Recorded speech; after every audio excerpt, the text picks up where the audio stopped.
All right, good evening, everybody. I think it's evening, not afternoon anymore. Welcome to Beyond Baroque Literary Arts Center. My name is Quentin Ring. I'm Beyond Baroque's executive director, and welcome to the third and final day of the Southern California Poetry Festival. We've been having a great time over the past 3 days, and I'm also very pleased to be able to welcome you to this particular program, After Language. We have 5 poets here today to talk about experimental poetics in Southern California, both inside or influenced by language poetry, but also outside language poetry, fellow travelers, you might call them in some cases. But all of whom are equally invested in reconsidering poetry's essential medium, language. Before we get into that, though, I did want to start by acknowledging our presence here on Tongva land. Beyond Baroque acknowledges the wrong done to indigenous peoples through settler colonialism, genocidal practices, the violent dispossession of their land. And as an arts organization, Beyond Baroque is committed to uplifting indigenous writers, their communities, and their art. So a little bit about Beyond Baroque. We are very much a space for poets, writers, and artists. We exist to nurture new writing, present contemporary literature art, and build a diverse literary community. And we do that in a variety of ways. We have our free workshops programs. We have a Monday night fiction workshop and a Wednesday night poetry workshop as well. The poetry workshop has been running continuously since 1969, has been the training ground for any number of very well-known poets. We also have individual master classes, and we have a reading and workshop, a reading and performance series right here in this theater every weekend, pretty much outside of the holidays. And so we do a huge amount to nurture LA's poetry scene in particular, but also fiction writers, playwrights in some cases, visual artists, performance artists. It's a very busy space, and it's a very community-driven space. This weekend, as you know, we are hosting this festival. This is the penultimate program. So right after this particular program, we have our closing event, which is with Muriel Lung, F. Douglas Brown, Rochelle Cruz, Trong Tran, and Sally Wen Mao. We're very excited about that one. I hope all of you are here. We'll stick around. You can hang out in the back, have some tacos, have some wine, and then come back for the final program at 7 if you're so inclined. I think it's going to be fun. This entire festival is free, as is almost all the programming we offer. We do pay poets, we pay our staff, we keep the building up. All which is to say that does cost money. So if you are inclined to support everything that we do, we are trying to raise $155,000 by the end of this year. We just got $25,000 donation, so we're at $105,000 now. So every amount helps. If you have $25,000, I will take it. But if you have $25, I will also take it. It really does help. We do have a membership program that costs as little as $60 for individual membership. $80 is a dual membership. You can purchase one in the bookstore. You can see Michelle Raphael, our development director, in the lobby. Or if you just want to make a standalone donation, we appreciate that too. It helps keep these events free and helps continue to do everything that we do. So back to the program. I'm just really thrilled to be able to welcome a group of poets whose dedication to rethinking language and the category of poetry has had and continues to have a profound influence on the art form. And really on the possibilities of poetry, and really on the ways in which sort of rethinking received ideas around poetry. It's had a big influence on me in particular, and I think on the way many people think about poetry and poetics. So we have with us Michael Davidson, Paul Evangelisti, Will Alexander, Danny Snelson, and Deborah Meadows. We also had Diane Ward, who really, I think, did the bulk of curating and arranging this. I'm very grateful to Diane, as I am to all of our panelists. A special shout out to, I should mention, to our wonderful staff, Jimmy Vega, Michelle Raphael, Yvonne Salinas, Eric Alberg in the booth, and Nick Foreman in the bookstore. So really just thank you to everyone for being here. To kick things off, though, we have Douglas Messerly, who is the publisher of Green Integer Press, and before that, Sun and Moon. I think Douglas has probably done more than anybody I can think of to really foster a culture of innovation, experimentalism, and poetics in Los Angeles over many decades through all of his publishing efforts and through his own work as well.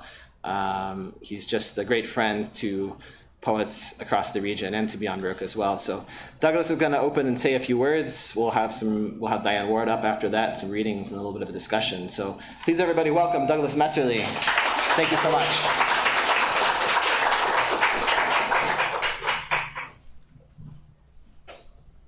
I'm going to be very, very short. I'm glad to see everyone here tonight. And you're in for a very special evening of poets, all of whom are quite wonderful, and all of whom, over the years, I think, I've published except one, Danny Snelson, who was just too young, I guess, at the time I was started out. But all of them I know, and they're all quite wonderful. The program tonight has a sort of strange name. It's called After Language, which you almost could say, first of all, I know a little bit about language poetry, since I probably published more of it than almost anybody else in the country, even though I was excluded from all the language poetry anthologies, including the one that I did, and New Direction said, you can't be in it. So I decided I wasn't a language poet after all. But language poetry, you might say, ended almost in 1978 when it began. It was maybe never a movement.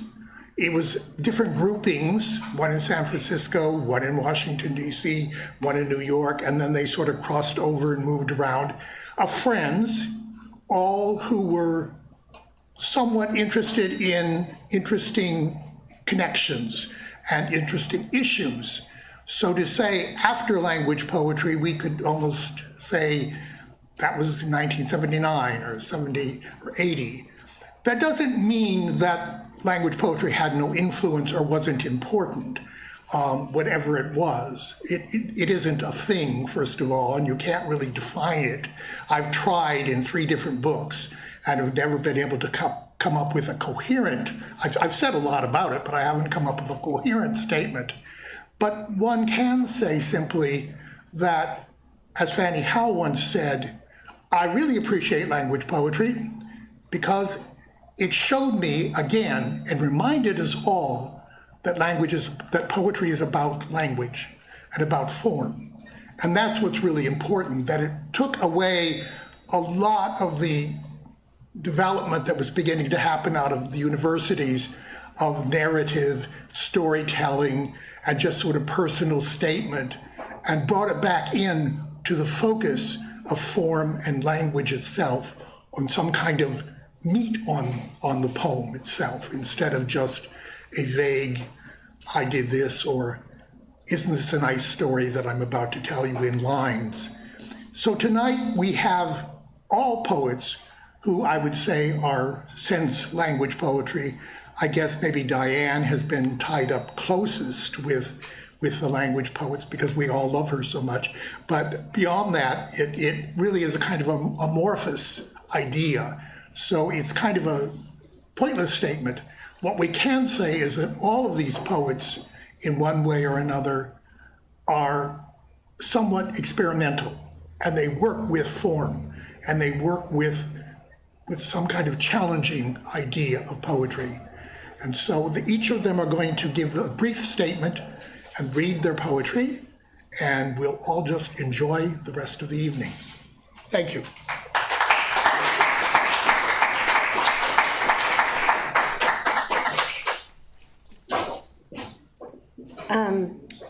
Thank you, everyone, for coming, and I want to thank the staff and everyone here. They've done an amazing job. I was telling someone I first worked here, when I moved in 1988 to LA, there was a type shop, and I worked upstairs in typeset, and it's just amazingly just developed since then. I just am very happy here. So thank you, Yvonne and Jimmy and Quentin and everyone for putting so much effort into this, and for all the poets for agreeing to participate. So what I'm going to do is read quick sort of bios of everyone that's going to be reading. Then people are going to give their personal statements and read, sometimes intertwined. It's going to start with me, so I'll just have to stand up here once, and then I'll sit down. So first, my name is Diane Ward. I was born in Washington, D.C.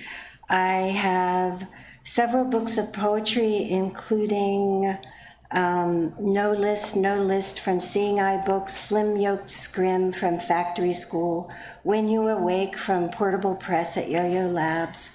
My book In-House appeared in Kindergarten, the first avant-garde anthology for children, and it was included in the Black Mountain anthology from Lorimer Press. Fade on Family was used by LA composer Michael Webster and performed as part of the Society for the Activation of Social Space Through Art and Sound series at the Schindler House in 2005. I was a member of the LA-based Readers Chorus, and as a UC Master Gardener, I've been working for several years alongside others to advance urban agriculture and food security.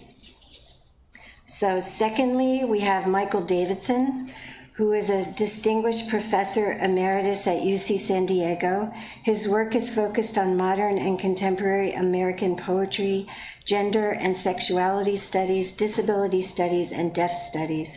His books on poetics include The San Francisco Renaissance, Poetics and Community at Mid-Century from Cambridge U Press, Ghostlier Demarcations, Modern Poetry and the Material Word, UC Cal Press, Guys Like Us, Citing Masculinity in a Cold War Poetics, University of Chicago, and Outskirts of Form, Practicing Cultural Poetics from Wesleyan.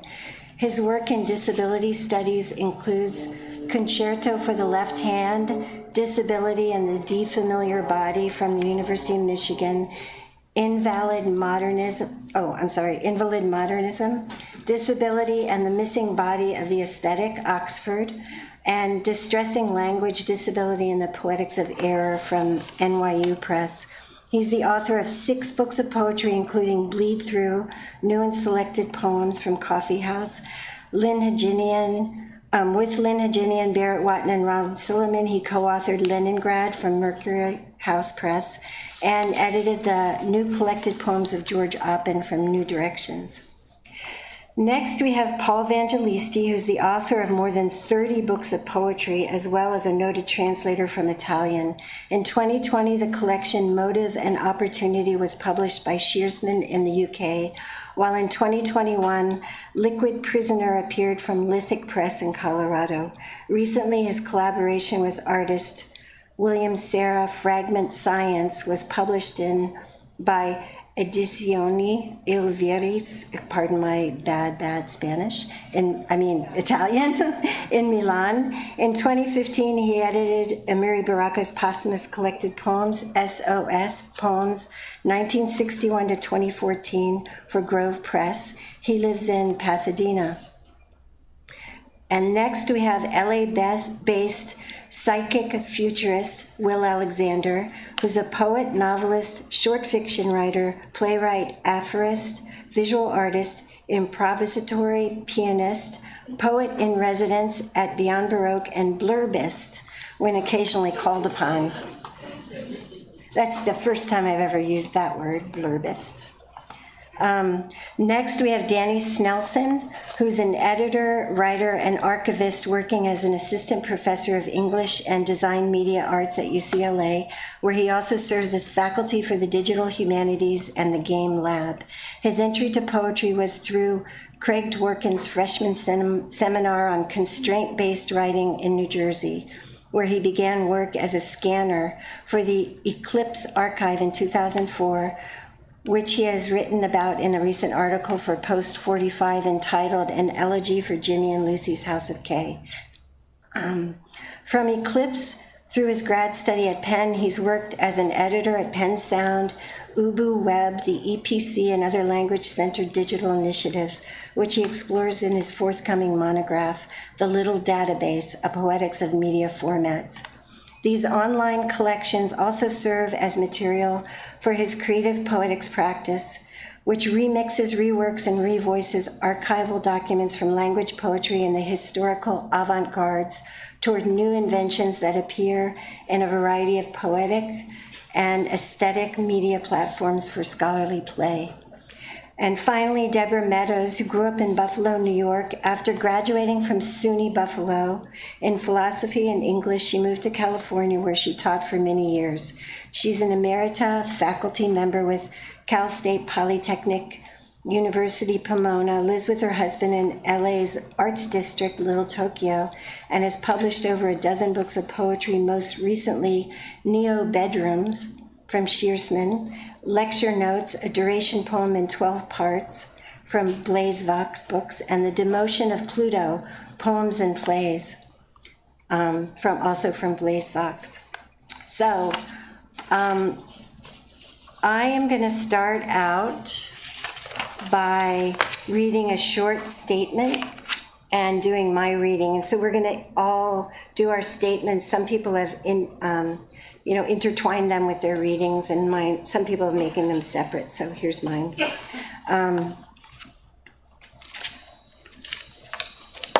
I became involved with the language writers as a teenager living in Washington, D.C., where I attended the Corcoran School of Art. I moved to New York and ran Segway distribution for a period, as well as did book production for Segway and Roof Books, among others. I curated the Ear In reading series for a season alongside Alan Davies. My attraction to language writing was primarily the collaborative, open-ended approach to making meaning. This appealed to me as a young woman who was seeking a way to assert the political facets of personal expression and experience, and also have fun writing. I developed a method in which I gathered vocabulary around a certain theme and created what I thought of as a palette of words that I would use to construct a poem. I played around with form in order to support the content with which I was working. Whenever someone who isn't familiar with my work asks me to describe it, I will say it is formally experimental poetry. I sometimes constructed visual pieces that echoed maps, sometimes pieces intended to be performed with and as music, pieces that existed in tightly composed fields on the page, and so on. I took this material, formal approach, applied it to content, and began experimenting with meaning that resulted from putting binary concepts into conversation with one another. What interstitial third field would be generated? This is still a very fertile approach for me. I also began exploring this sort of binary busting approach to my practice and my perceptions in relation to the agency of other objects. My work is often now about that sort of liminal space among what I know, what I can relate, and what the material world contributes. In this way, I don't think I've ever really used language that's divorced from reference, but sought to bend those references toward a more inclusive way of being in the world. My recent work focuses on a specific aspect of the writing's site of production, that of the writer's conditions, the precarity of place, and the challenge of spatial distance. So I'm going to start out by reading a piece from 2003, and then I'll read a couple of poems from 2022. Naming the baby. Scared it will clutch green, be unreachable across flow, violent as Columbus, we can't do anything it feels. Awe between storm-dressed death compares life to man, an X-shaped resistance, but nothing was done for man, an X-shaped non-military face, as if the end is composed of brick-like desire, worst suspicions. Do you name it as you see it now, or as you witnessed it here? Humane and raw as in a fine-looking founding, including circulating rumors, holder of the heel, unrequited wall across the sea, would be grateful if any of our friends, our collective aerial capacity as we drive and conduct ourselves to be a strong champ of digit theory, to be concerned about behavior's opponent begins with wood, the wide element, deforested, as much dollars a day as a month of Sundays.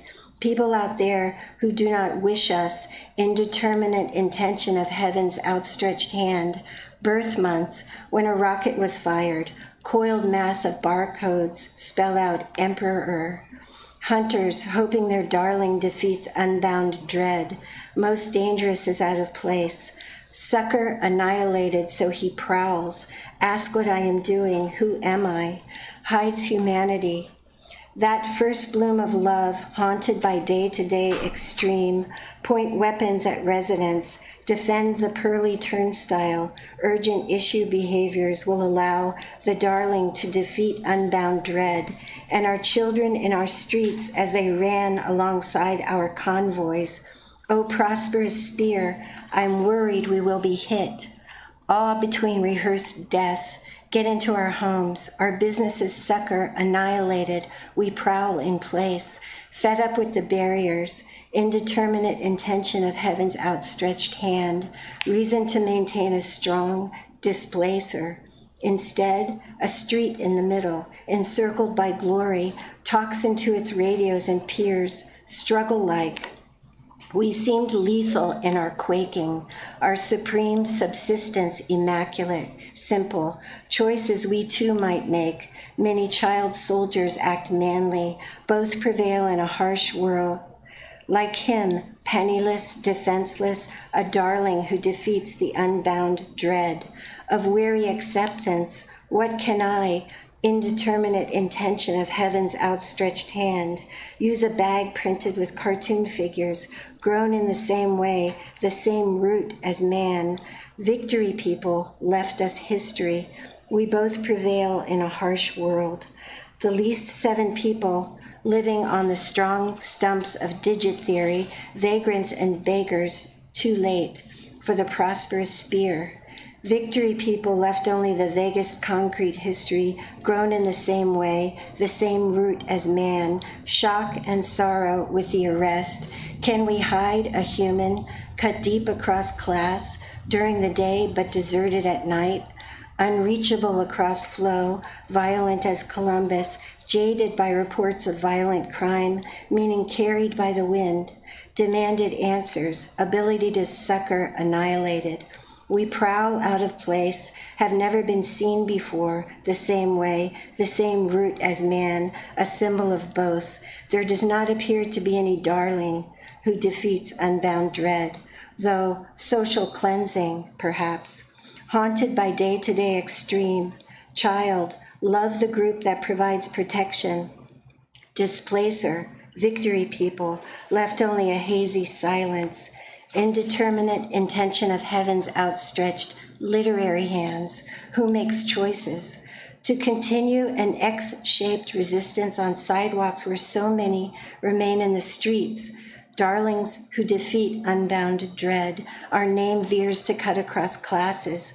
World almighty, a familiar archetype across the years, no plans to unclaw the green, to thwart the violent flow, down on a hard luck, unforgiven as Columbus. If you die, says Displacer, encircled by glory, struggle like, between death, Displacer, defend the pearly turnstile. Its wily objects of consumed confidence will end up in a pile of desire delivery devices.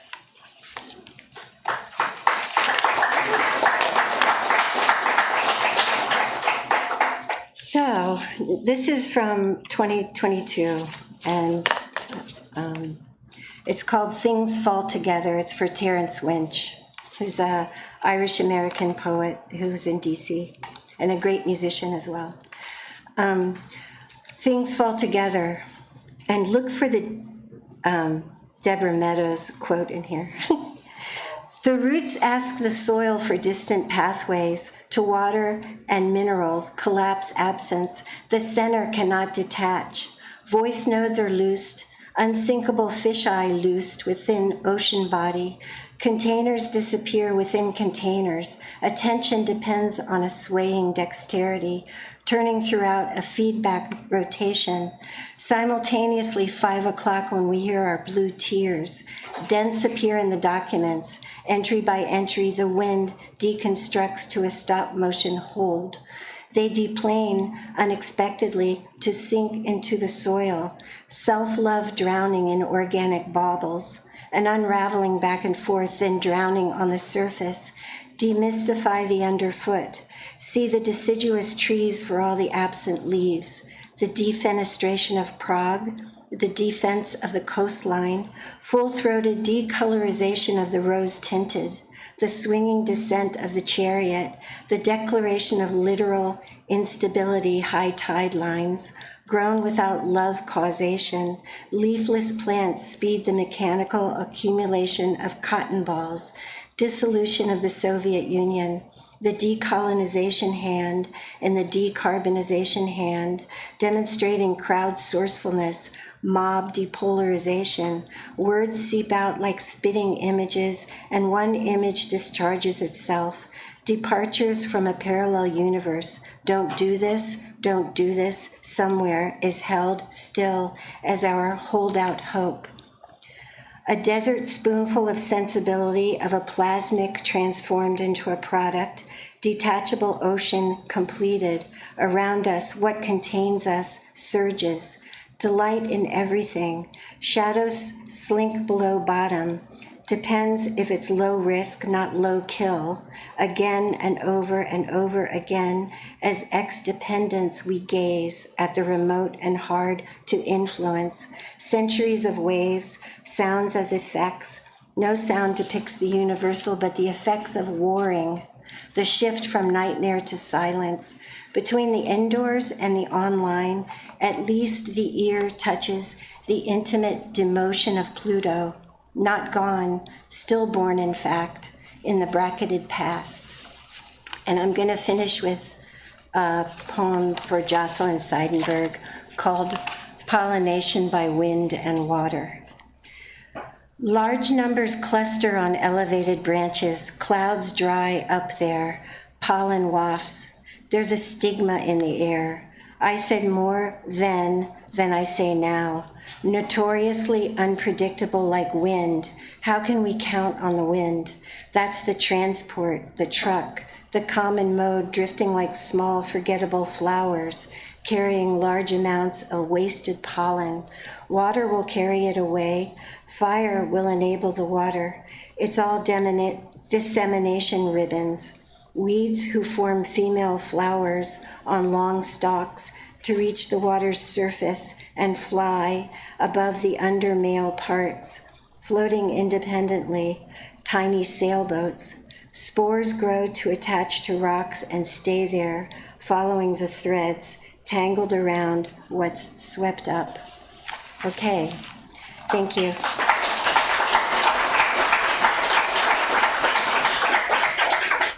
All right, next we will have Michael Davidson.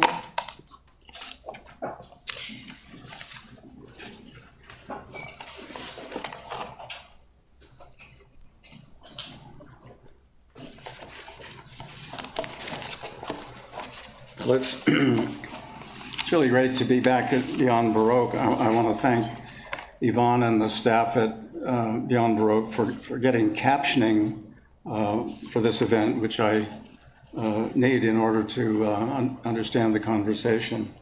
It's also kind of old home week. There's lots of friends here that I haven't seen for a long time, so I'm really honored to be part of a community that I've been part of for a long time, but have gotten sort of distant from. After language, the title of our panel is a fascinating thing to think about, the idea that we are in some way beyond language in a number of ways, at least for me personally. Certainly the impact of language writing was important for me in the 70s. For many reasons, not the least of which is that it was welcoming of the developments in cultural theory and critical theory that were emerging, particularly from France, but also from, in those days, the Soviet Union and other places, looking at language as a system of speech acts, as a system of speech genres. And all of those elements were exciting theoretically, and language poetry built much of the theoretical armature on some of those ideas, not to mention the fact that the modernist movement was really challenged. And we were looking back at the historical avant-garde movement, Dada, Futurism, Surrealism, Gertrude Stein, the Objectivists, Louis Zukowski, et cetera, as primary influences over and against the more academic treatment of the modernist, high modernist movement. The second meaning for after language for me is after Trump. What is the status of language now at a time when alternate facts and fake news can be believed by at least 50% of the population? And it's not just Trump, it's a global phenomenon. I was watching an interview with Bibi Netanyahu, who said that the IDF is doing all it can to avoid civilian casualties. Well, when language is so moribund at that point, you begin to wonder what poetry could be like. It's kind of like a variation on Adorno's question about writing after Auschwitz. What is writing after Trump or the environment that surrounds him? And finally, the more personal reflection is, I would say it's after orality or after autism. What is it like to have gone deaf in the last 10 years and think about what language now means for me as somebody who uses sign language, who thinks of poetry as being written on the body. The ASL sign for poetry is this, as opposed to the English version of poetry, which is this, scanning the lines at the letter P, the P hand sign. And language writing made the relationship to deafness very interesting for me, because I began to be interested in problems of communication with the hearing world, where I don't understand what people are saying. I'm using other forms of communication, lip reading,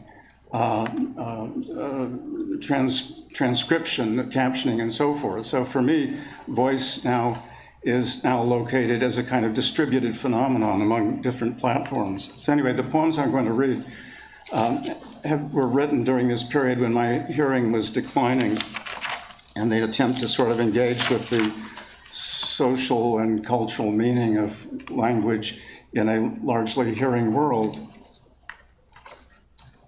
My audiogram must sing in the night, fragrant decibels, jasmine, lilac. A river of pitches rustles below the bridge. Kyrie begins in the basses and rises into the invisible credo. Notes are the text of distant listening. What they say is beyond me. Big, not pig. Cat, not hat. The body enters the social in a stave of differences. Echolalia. An unused phoneme drifts into memory after the barbarians have come from the north, or precedes the name of God in one of the forbidden books. We scream at the checkout stand. It stops a crying child. A child crying utters the name of God by the watermelons. I used to love the body that now speaks through hands of uncertain gravity. Retrieve, restore, the sign for back in the pinched Adam's apple of curiosity, and the absent corpus, its multiple orifice, a vessel of succor. No sound, wound, could not be spoken, no pain unaccounted. At night, one shouts at the memory of lost flesh, lost songs, the lure of their retrieval, like the distant H, a ghost of breath, once holy body, now a distant glacier, melting into air. Stipulations. You must think we are absolute idiots, dolts, knives, patsies, enablers, Pollyannas, for the way we have handled our youth, your youth, their future, his likelihood of, and appeared to endorse trickle-down normative gender, racial stereotypes under the umbrella of tolerance, self-interest, empathy, financial accountability, while supporting redistribution, free speech, slow food, indigenous rights, that are being co-opted by social media, free speech, neoliberal repayment, under the guise of fairness, accommodation, consensus, rational choice, because you require us, we feed you, reality sucks, people have lost touch. And in another life, we wouldn't be having this. We will forget. You'd move back home. We'd be dead. Where? We had a choice. Fate hadn't delivered a bad hand. You suddenly got it. We could go on living, perpetuating this oppressive relationship, eating rich food, and not think any further about qualifications, unanticipated events, monsoons, suicide bombers, the gun lobby. That your outrage, repressed feelings, lies, subterfuges, late-night tweets have reinforced in our insecurity, muted anger, resignation, that we depend on if our youth, your youth, their future, his likelihood of we're to live together, emigrate, share our resources, keep on talking. Drone. The title of the manuscript from which this comes is called Drone, and it really refers to the tinnitus or tinnitus that I developed as a consequence of losing my hearing, but also the idea of kind of in distanced warfare that's going on through drone warfare.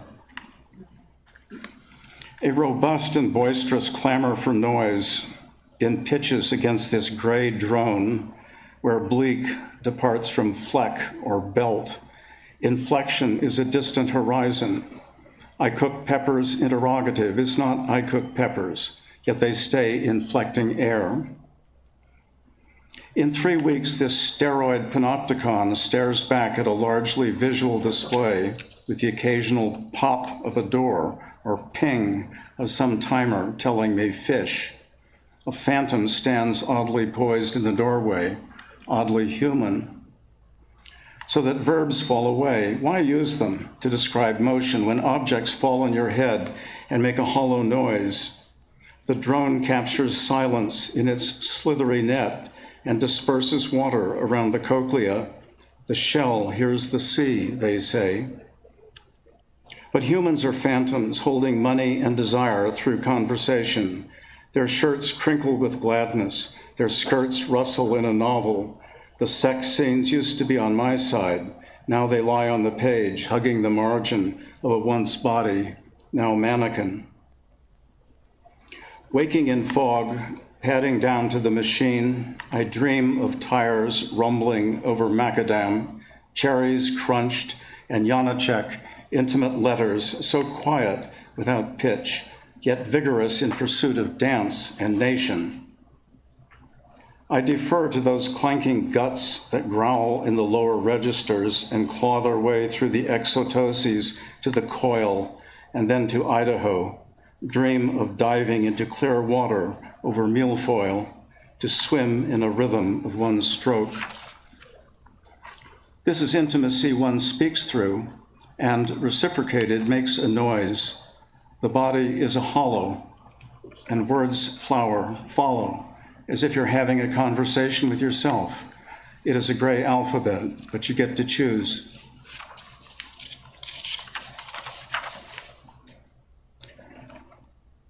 Social media. This is really the topic for After Language, speaking of distributed voice. Social media, because something is always out of alignment, causing pain to someone stuck on the 101, on their way late to the dentist, offering respite from unfulfilled expectations at an early age that continue into this lane where everyone else drives one of those silver cars. So you can point out that an infraction back in the 70s caused irreparable harm involving a ruptured disc or Protestant letter in that journal, still nagging after all these years. And of course, said person is still alive and to all appearances successful while living in a town with no visible means of survival. No wonder the water is unsafe to drink. At least we have recourse to shared community and discussion, untroubled by ego and self-conscious oblivion. And finally, a perhaps more topical poem, Speechless in Gaza. According to Kierkegaard, the fog came in around 7 o'clock and lasted all morning. The crows were squawking in the pine tree across the street, hawks circling, neighbors were anxious. According to the news, the baby in the bombed hospital is a lyric subject. No one hears him as anything but retribution. This is what silence sounds like. Dread is the long memory of error embalmed in alabaster until night when it returns with tales of past misdeeds and crimes. Let's destroy a city and let suffering live. Let's repeat the rhyme and remember Zion. What's it like to be a thing? Scraps of foreign phrases in a white bowl, a scarf, the satin kippot for special occasions. One of these targets can be found on Amazon. The crows caw, amassing data, which they freely share. They don't exist. Their goal is the egg. We who exist have these words: why the hawk circles and the crows cry. This is what it means not to be a thing. Thank you.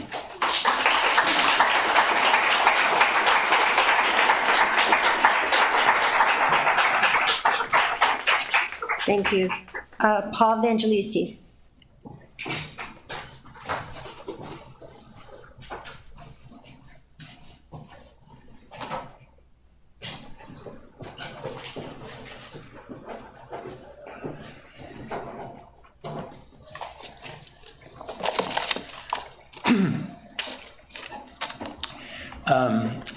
I don't really want to begin with an aesthetic statement, just to say I agree with what everybody has said so far about language poetry, or after language, however you want to put that. And especially how Douglas began by saying it's not exactly a misnomer, but it's like an oversimplification or a label, perhaps, and labels often serve to denigrate things or to pigeonhole them. And I think whatever was happening in the 70s in this country, and all, way into the 80s, et cetera, the idea of experimenting with language, or the word that Douglas used years ago, innovative poetry, I think is really important and to keep in mind. And I don't think, certainly I can hear it here today so far, that the concept is still vital to the people who are here.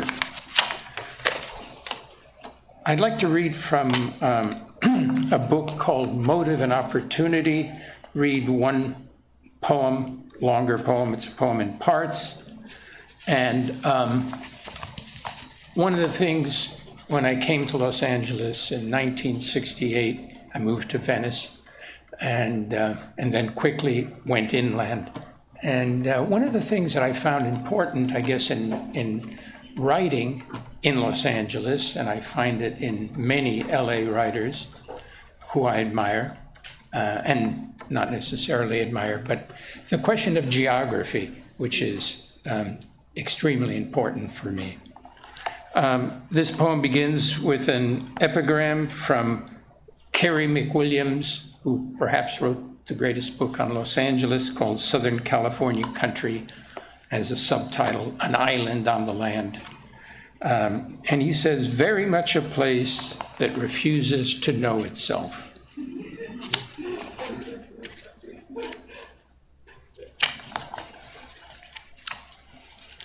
Again, the poem is called The Grid.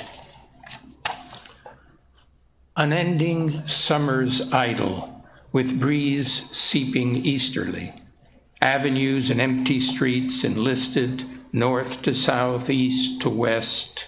Who can deny the tiny older gent flourishing Tai Chi in 90 degrees at a bus stop, lying as one must, words turn up like assassins in love in a near faultless grid across the city.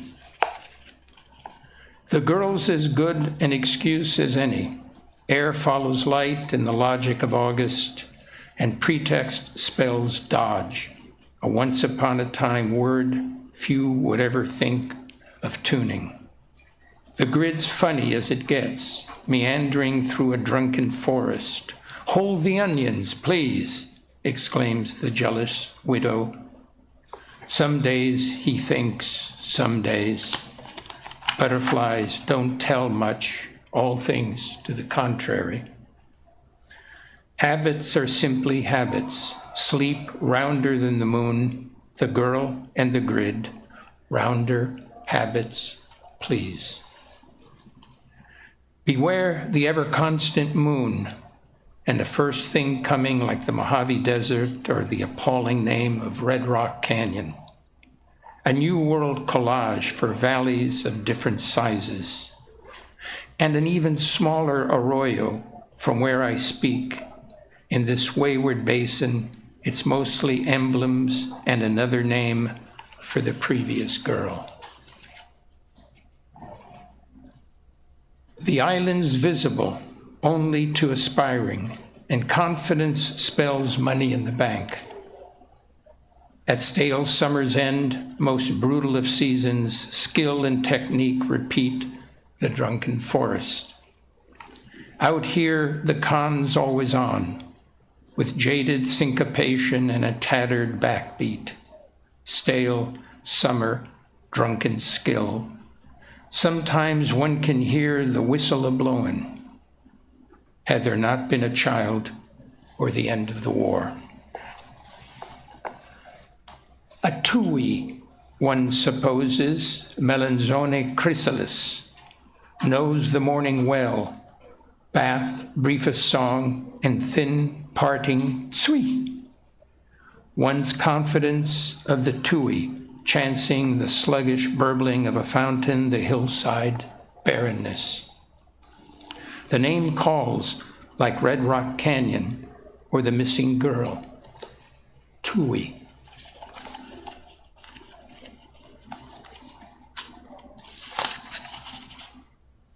And the straggly palms glimmering on the hill above the car wash. Hardly the end of the mind. Paper moon, cardboard sky, but an end nonetheless, if not a purpose, a conviction rather, reducing the mind to gathering information. Pragmatism, thingism. The cacti croon night and day about the end of time and what could have been. Sincerity's everything south of parody. Or poverty, desert flowers and such expensive hips, hard-boiled one might add, not taking into account the fire that rings her eyes in the scant melody.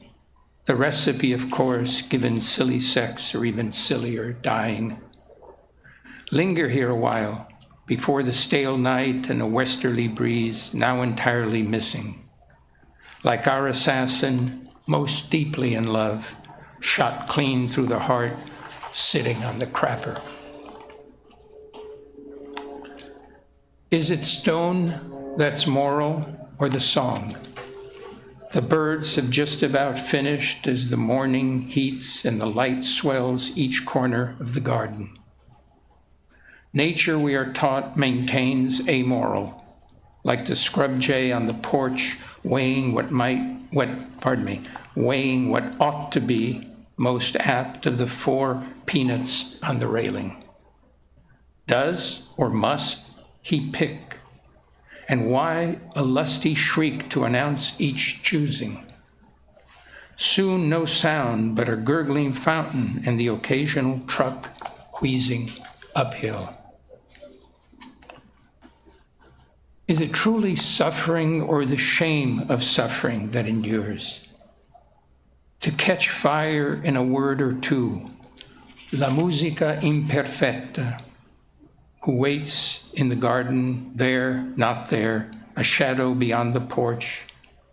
The question is the question, gusting welcome or unwelcome from the other side of the desert.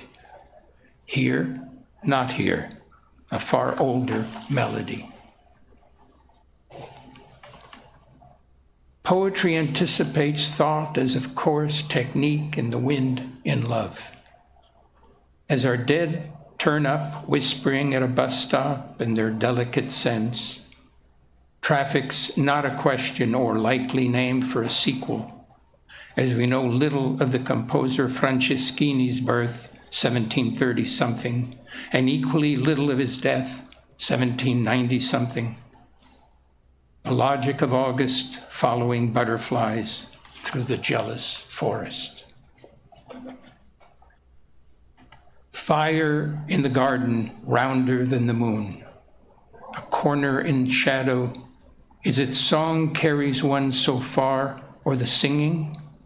Is it time one walks in, or is it space convening at nightfall, dances here?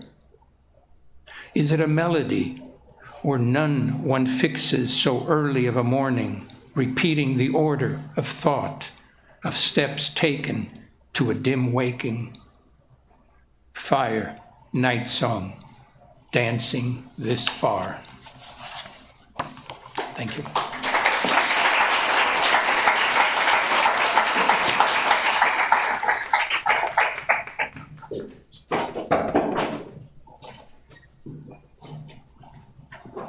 Next, Danny Snelson.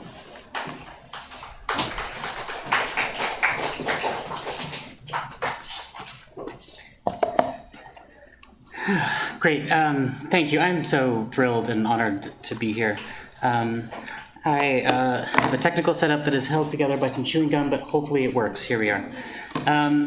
I thought I would start with an epigraph from Hannah Wiener, whose Claire style, I think, most beautifully captures the feeling of having a mind in many places at once.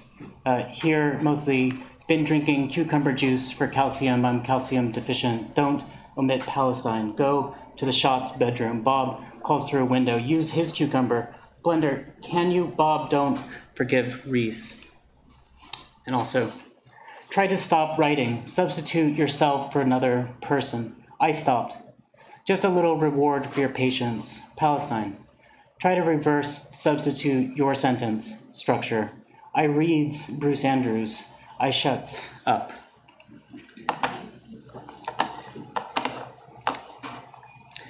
After language poetry. Oh, and I'm going to set a timer here just to make sure I don't go over.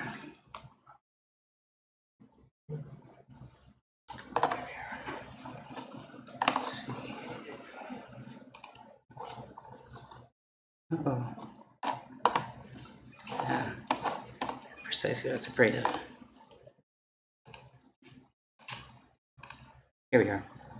My introduction to digital file formats, the little database, and indeed the entire field of poetry, as such, was delivered while scanning language poetry periodicals over a flatbed scanner while employed as a work-study student for the Eclipse Archive with Craig Dworkin in the spring of 2004.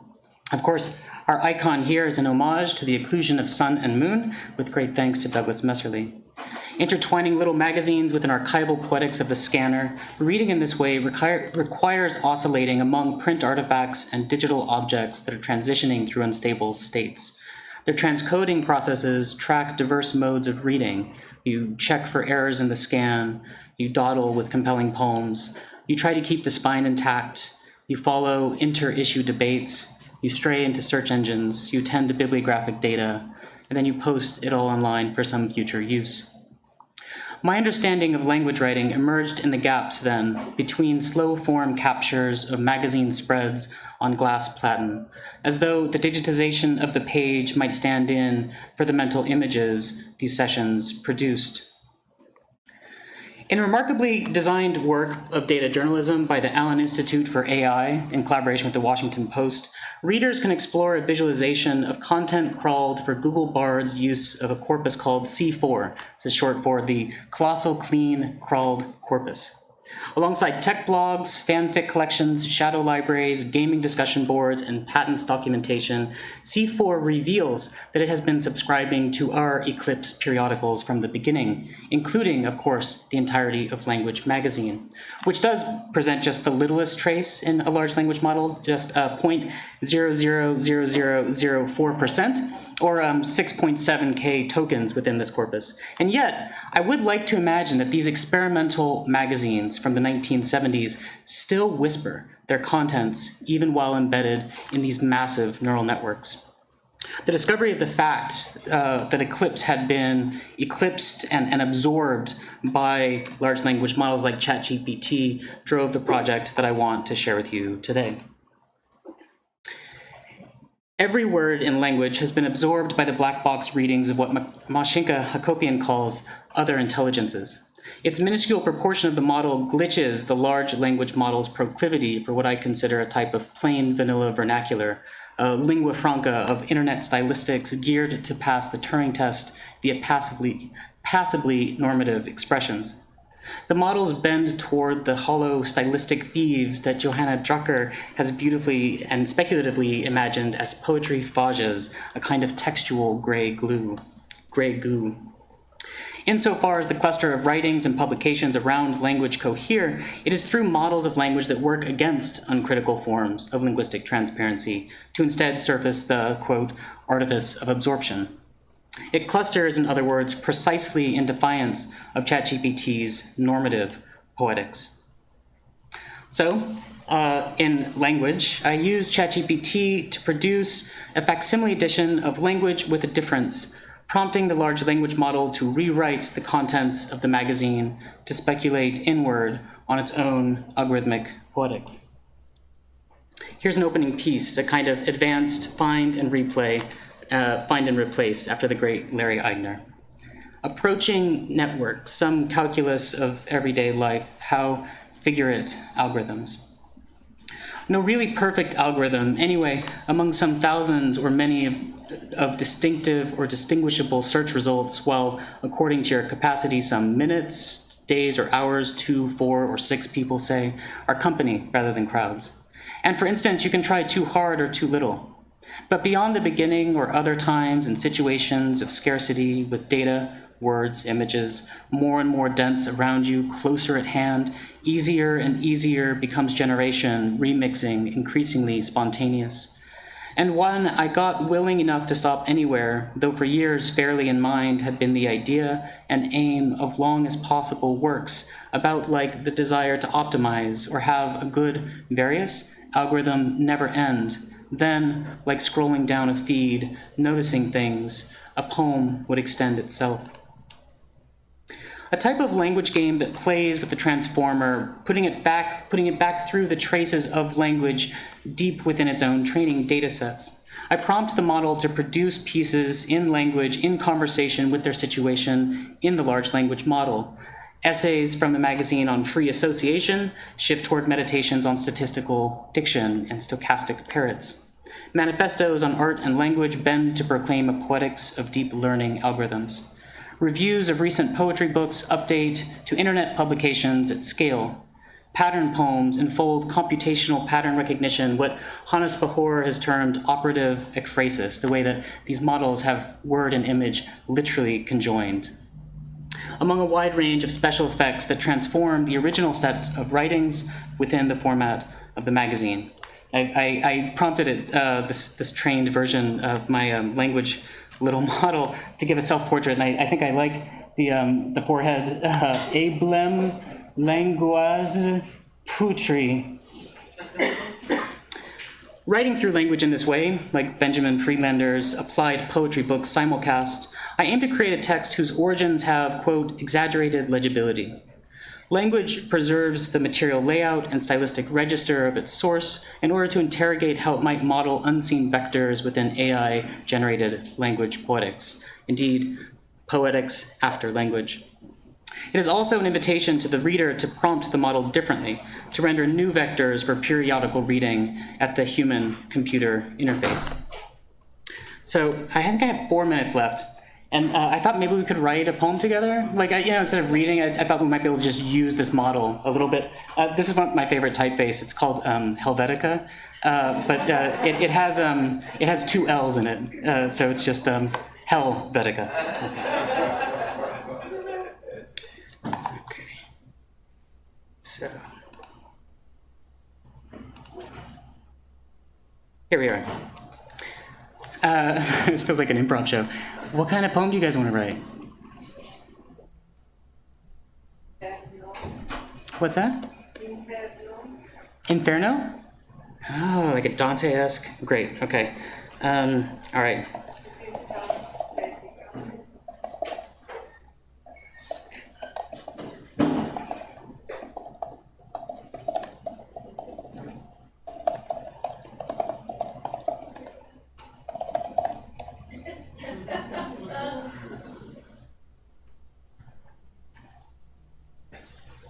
Inferno reimagined, language fractured, a tapestry of disjointed syntax. Begin in a labyrinth, words scattered, a maze not of hedges. Uh-oh, too fast. It writes faster than I can read it. A maze not of hedges, but of letters and sounds, cacophony of alphabets. The wanderer lost in this babble, each step a syllable, each turn a phrase unmoored. Limbo, whispers, echoes of forgotten syntax, structure dissolved. Here, the sentences, unbound from rules, lie in restless heaps, yearning for meaning, yet relishing their ambiguity. Lust, a whirlwind of vowels, a tempest of breaths and sighs, words intertwining, separating, a dance of desires unspoken, syntax yielding to primal rhythm, gluttony, I don't know, this isn't very good. This isn't great. A high-pressure situation. Live audience. Can we make it better by drawing some direct citations from the knowledge base of Eclipse Archive?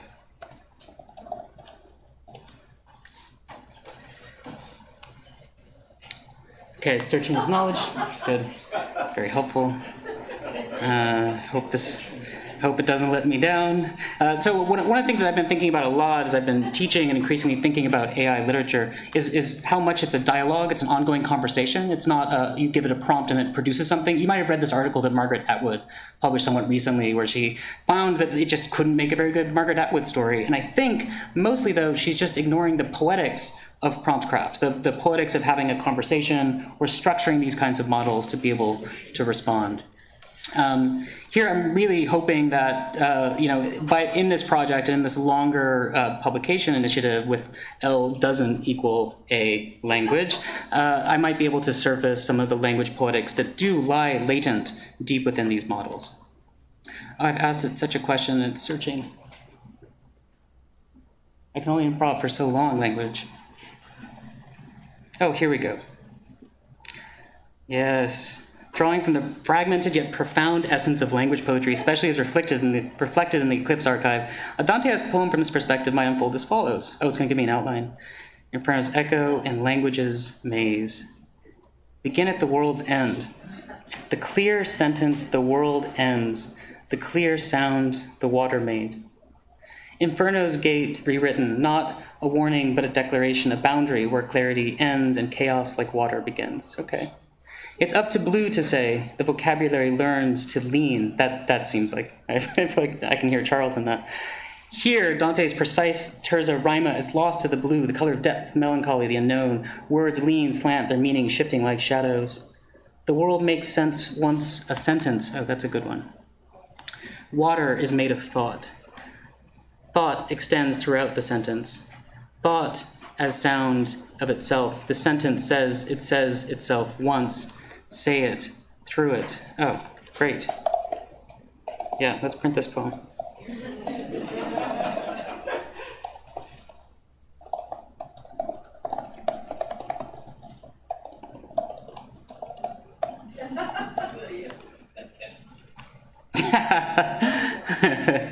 Resisting my, yeah, oh no, it won't do it. Does not like the will ya?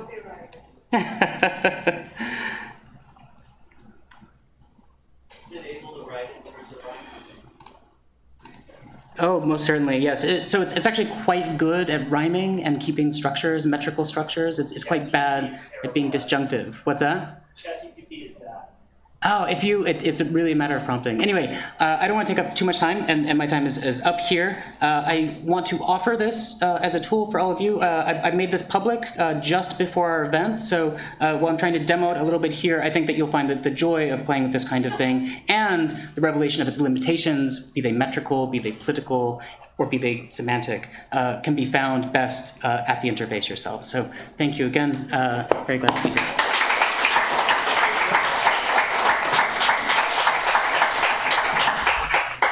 All right, thank you. Next, Deborah Meadows.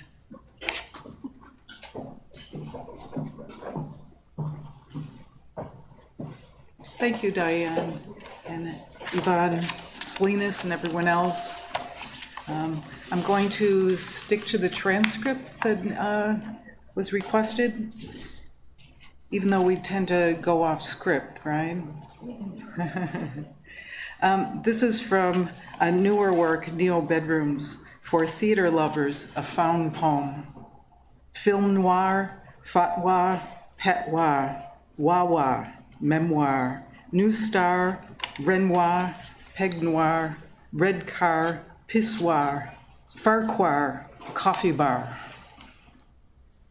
And for my statement, I want to say, for me, it's before, during, and after language poetry. During my undergrad years at SUNY Buffalo, I was fortunate to have courses on experimental literature with Raymond Fetterman and other courses on the literature of James Joyce, Samuel Beckett, exposure to conceptual art, experimental music, contemporary art at the Albright Knox Art Museum, installation and land art at the newly formed art park on the Niagara River.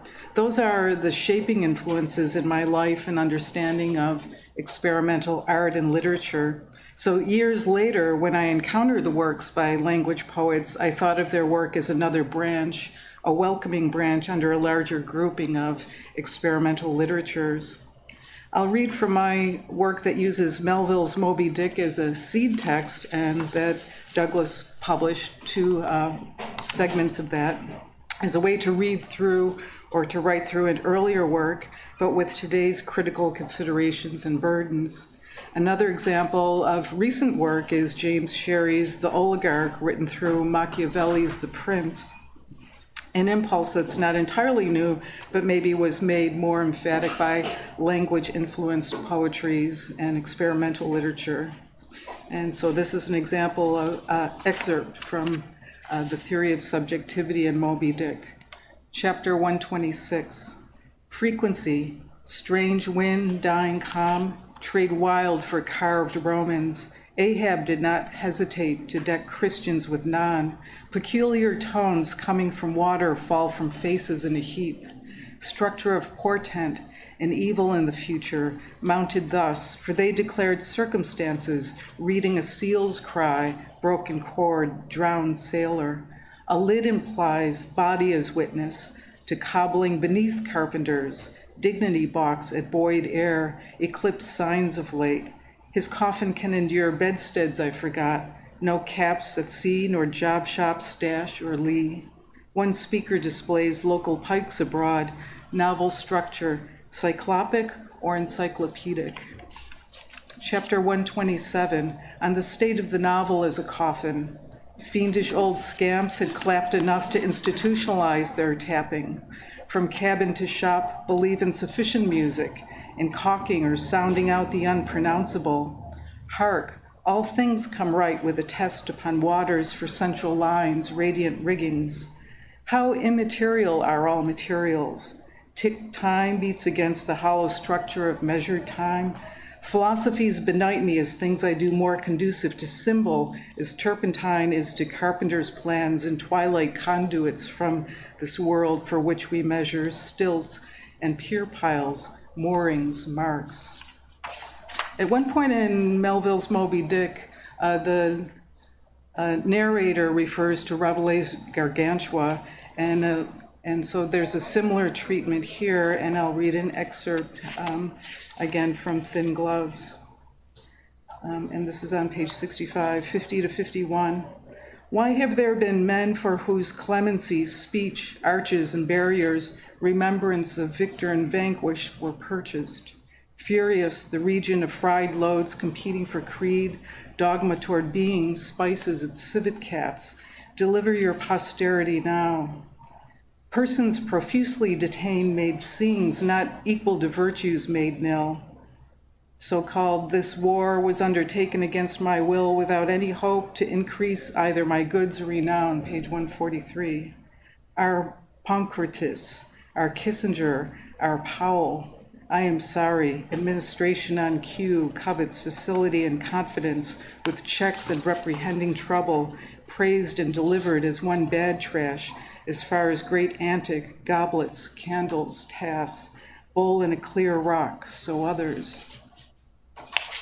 Experimental works might use non-normative syntax, collage, resituating elements from divergent sources. Some works recaption a film, or they use captioning of an absent visual work. Bob Perlman's China is a well-known example of this practice. In that direction, I'll read two newer pieces. I often read hyperallergic online art news, but form this from the intrusive advertising for various art schools. This is from page 42. Rejecta, standing assortment at dance club, rock. Can it repopulate our thoughts politically that you know so-called how to use your shoes, so-called your stuff column? Stopped by spikes of art school, we rise, half-ass. We are all connected by joys and anguish of this amusement park. Video synths and guttural intonations give a churchy feel for mythic answers. Why use a mugshot format for civilian place, university talk? I used a similar approach in captioning an ethnographic film by Ulrike Ottinger on the people of the taiga, and somehow the wild beauty of the rural taiga she filmed becomes by the film's end a reduced collection that's preserved as an attraction, maybe a roadside attraction for children in the city. And this is on page 70. A calling answered by summoning unseen world right behind this one, making manifest with chant, smoke, clothes, entrance to Worrell, using her as vessel. Just outside this circle, winter will express itself against our inner visual lives, where streams shimmer come spring and ultimately convince with force and duration. Hardly a conclusion that slipped to roadside attraction, vast time of nomadic practice slipped past governing design, now slip-knotted in net of preservation, docent instruction, film. Big city attractions for children, culture reduced to simulated yurt with elderly docent, to merry-go-round of fiberglass reindeer. From what is imagined loss, imagined saved, that baby must be 29 or 30 by now, passing into it all again with difference, a lull in wind, stillness with crows. And finally, I'll read two segments from a long piece that's also from the newer work. The long piece is titled Crowd Prone, and the first segment is on the top of page 78. I have to start over. Time all along, its loose stack of twigs consumes us. When others help, we can lift heavy things, invent purpose. Light doesn't lie, no motives, only motors. How did experimental publishers put up with us? Press button, and out pop camera bulb too hot to the touch. Planet stops out light, means of discovery. Lost notebook, revise, refer, next to nearby branch at window. Disruptor, bird there, not there. World sheds another incident until it runs out, runs down the throat. So long, we say, so long. And the last segment on page 82. Funicular in repair and disrepair, reverse won't work either. Reasonable legume without water, without non-syllable, peerless closure, slow. Who's on the cameras? Friendlies, intruder, vacancy. We saw devastated airports, scorpion scatter, post-apocalyptic tropes. Night metal, blue ghost profiled in film, anguished. Boughs weighed down with snow, blue shadows. retina now tenuous, things lit up, people lit up. Bill comes due, eye drops, not yet. We have protesters, passion, truth, swagger conflated with freedom, confidence game with leadership. Goodbye, conquistador statues. We have animals regularly bled to keep us going across desert expanse and city block. Duplicates or replicas, semantic or frantic, too clever for cameras, that second before one realizes it's on, associated here with book.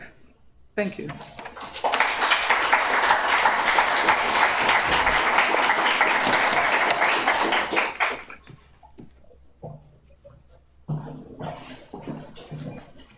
Thank you, Deborah. Finally, we're going to have Will Alexander.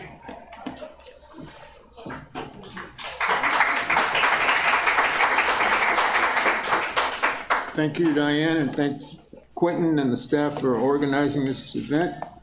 And I wanted to start with a smaller poem to start with. This is coming from a forthcoming volume entitled Hyperspatial Rotation. And this was published in the University of Edinburgh sometime a bit ago. And these are works that are coming out. This is a work that's coming out as a future volume. I have several volumes in the mix right now, Pulse 39 of them. And so this is called Hyperspatial Rotation. Scripted according to the capacity of compound isolation, an evolutionary whirling of levels that translate to cellular blizzards that magically accrete as hyperstates, as impalpable caverns that rise and transmute consciousness. For the individual, these psychic cellular states cast transparent wattage that authors inscrutable singularity as pattern alchemically contending with friction itself. This being a level where one can never be scripted as toneless cartographical blankness, but where communication plies itself, endemic with riverine telepathy, overarching fragmentation. One becomes attuned to borderless grammar, at one with pouring psychic waves, sans ideology, pouring from compound quotidian scale that then persists as crystal light, charged with an interior kinetic that issues from rotating figures in the mind. They being none other than immanence as stunning peripheral figures casting implausible wavelengths from shadow. There then exists a living realm of aural emission from less direct planes that authors itself as optical aurality, so as to bear via anterior modes thought that erupts as spectacular hybridity. And in between, I don't want to stay too long, won't say it. One of the books I've been fortunate to come across in my life has been this book, Lateral Thinking. I don't know if you guys know this book. It's very interesting, written by a gentleman named Edward de Bono. He has these ideas that are quite masterfully constructed, where it's an alternative to what we call the linear mind. Although he says the linear mind is a way of thinking, but it's not the only way. And it's been militaristically constructed in the modern mind is what is right and what is not right. So in other words, as poets, we can go in different directions at once. And so he has understandings of different forms of the mind. So what I wanted to do with this next piece, I'll only read part of the poem. It's from this volume, Refractive Africa, which was finalist for the Pulitzer last year or so. Anyway, the point is I wanted to read about a poem, a poet that went in another direction. And it was too early for him to be understood. And I'm talking about Jean-Joseph Robbie Ravello. I don't know if anybody knows him, but he committed suicide in 1937. and Leopold Senghor published him in 1947. So he was way out of rhythm. In fact, he was the victim of colonialism. Colonialism is a plague, because he was supposed to read in Paris, but they chose some basket makers instead and made him stay in Madagascar, where he's from, and committed suicide in 1937, drank a bottle of poison. Amazing person, and quite innovative, and hardly no one knows about him in the English-speaking language.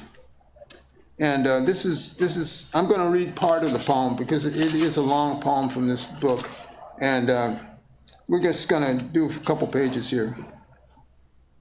Beneath a luminous compound equator inscribed on Madagascar, Jean-Joseph, you erupted from disquiet, alive as post-zodiacal phantom, knowing from birth that your blood was none other than oniric ferment.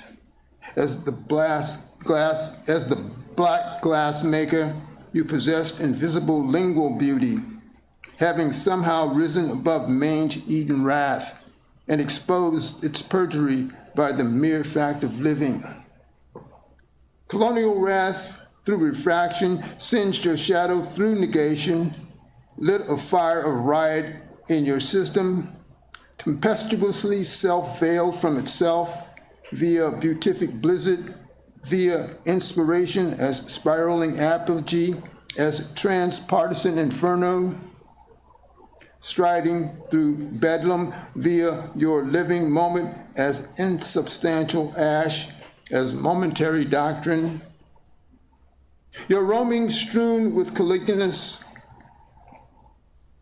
provoking, useless gradients and doctrines, through which you strolled as cryptic leopard, destined to dwell under the psychic cannibals of France. There was always this split inside you, this garrulous, this plague of contorted values, provoking in you peculiar lingual spells, seminal with strychnine, certainly not a visibly wrecked mule, or a formless amalgam of rage. Instead, intoxicated verbal power, aristocratic blazing, poetically sculpted telepathy as terse, invigorated agency. Of course, as phantom, as a pragmatic migratory wanderer, you were eclectic with decimation, kinetically invisible, surrounded by mazes scattered with voids as interregnums, never sterile with domination or with bitterness through terminal registration. Spectral with navigation, you enunciated grace via endemic lingual styling, not unlike compound telepathy enmeshed with magical laterality, being pluvial and involved in the midst of private colloquy, alive as an imaginary irritant, as subtle germination, as ironic watery ash, filled with invisible rats, with alchemic kindling from Imarina, working via the kinetics of bravery, equated with flashes that were glints, sans persistence as induction or forms of stabilized mirage. This being the stage of subtly rendered antelope, a stage that implies mist where language empowers subconscious formation as prime symbol of otherness, as wind that erupts from sparkling emerald gulfs, from gazelles that wander through spinning solar habitation. This being language as kinetic distillation.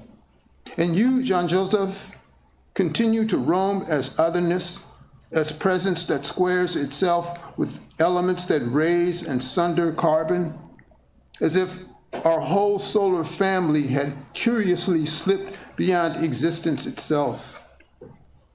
Being 3/4 beyond our galactic mean, you found an entry point via prime tonality of your magical mental scale, never thought as secular thought wave, but as invisible oscillation where poetic syllabics glanced off of private inner registration, so that magical glimmers protracted themselves. And as forms emerged from these glimmers, they furtively advanced beyond the post-exhaustive, sans decades and calculation, your language implying dawn as magical realm, moving as apparition through apparition, so that there existed no eclipse from prior elements that continued to spin and approximate calliope, so as to broker goals from invisibility, so that you magically brokered the unseen via verbal annealing, via solitude cleansed by momentary waking, via emptiness that rises above the state of universal bickering. And from the past and from the present plane, we thank you for oral power that weaves its way beyond that which could be ironically rendered via static osmosis that continues to mine nutrients from interstellar rotation. Your writing sublimates power through seeming vacancy as non-effect, so that you were never quite considered as colonized persona, but as strangely infired carbon brought to bear as inflammatory riddle.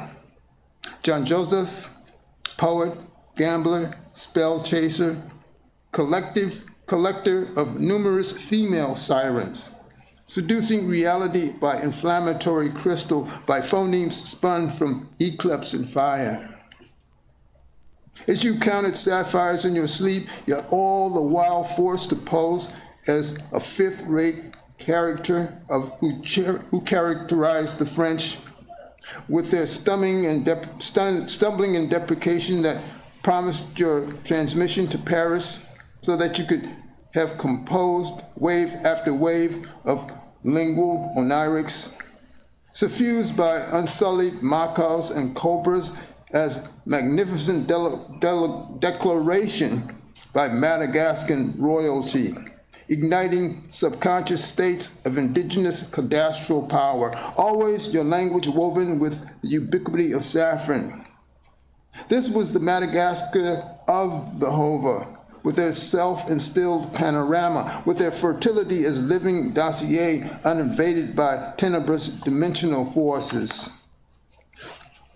Understanding primeval declaration, you brought language to a glistening pitch, raising harmony to one of haunted illumination as it shone through vitreous owls, rhyming themselves through strange galvanizing tenets, through alchemical swarming within themselves, such as the black glass maker that continues to stun the mind as he surveys great orchids, prone to the tenor of impalpable neurons, allowing breath from other suns, from experiential hives, as something other than embellished stationary form.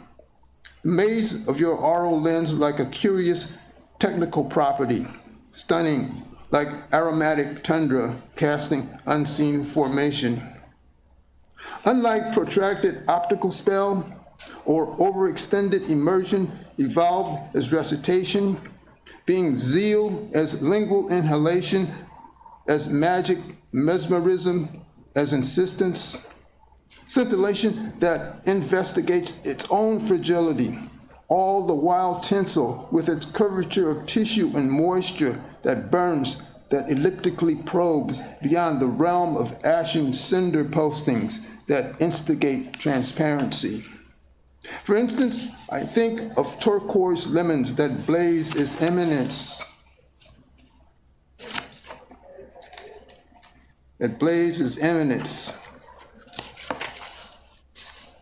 that cast themselves as dazzling lyrical motifs, flowing through perfected grenadine monsoons, as if they were stunning circadian anomalies, far beyond stasis as taught personal writhing or enjambment by prior circumference, but neutrality as the instantaneous, as a crazed portal with illuminated figures ascending from a yurt, not as curious personas or as beings that convey themselves as interchangeable substance, but as interior to their own notation, seemingly transmuted into nouns.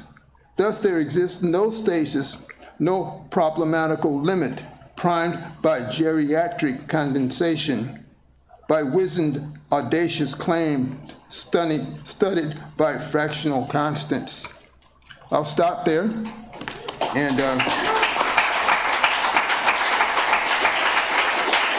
thank you. There's more to come, but thank you for letting me in here.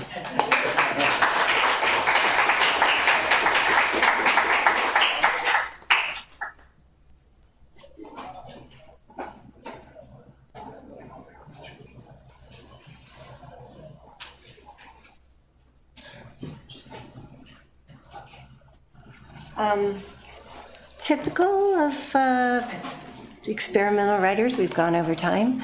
And Will, for one, I know has an event across town and is going to have to go, but we could come up and we have about 5 minutes to take any questions, people, or we could go and talk amongst ourselves outside. What do you, the readers, do you want to come and sit up for a few minutes, or? Yeah, okay, let's go.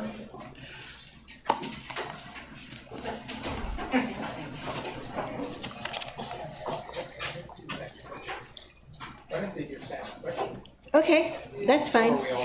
Just ask if I can see you, does anyone have a question that they would like to put to?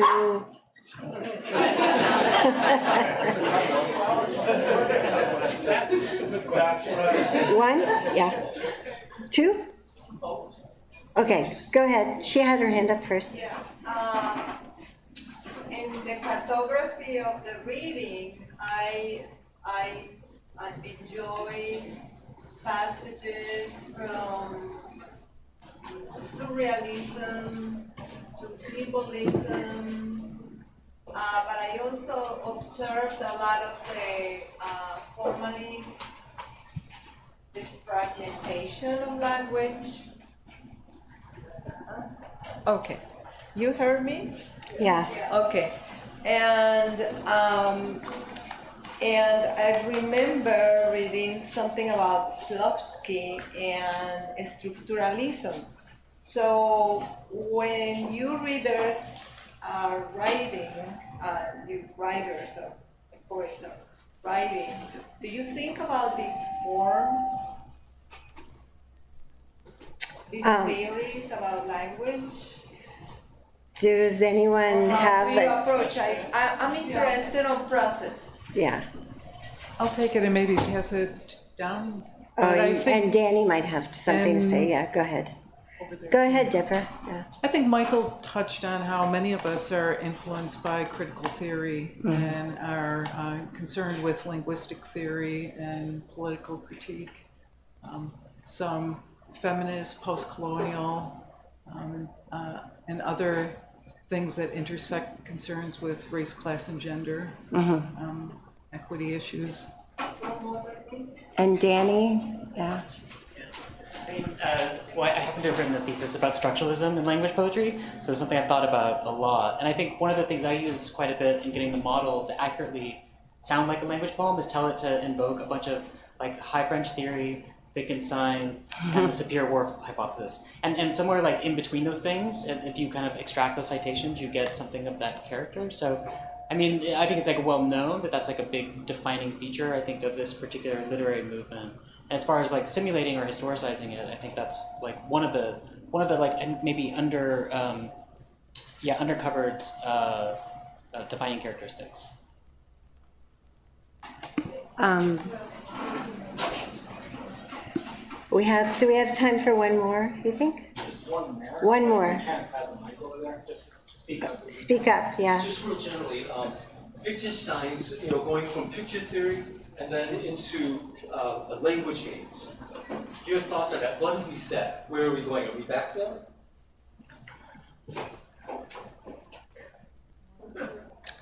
Anyone, Michael, wanna? Are we back there? again, probably Danny might want to address that. I don't want to talk too much. No, yeah, no, we have a few minutes, yeah, yeah.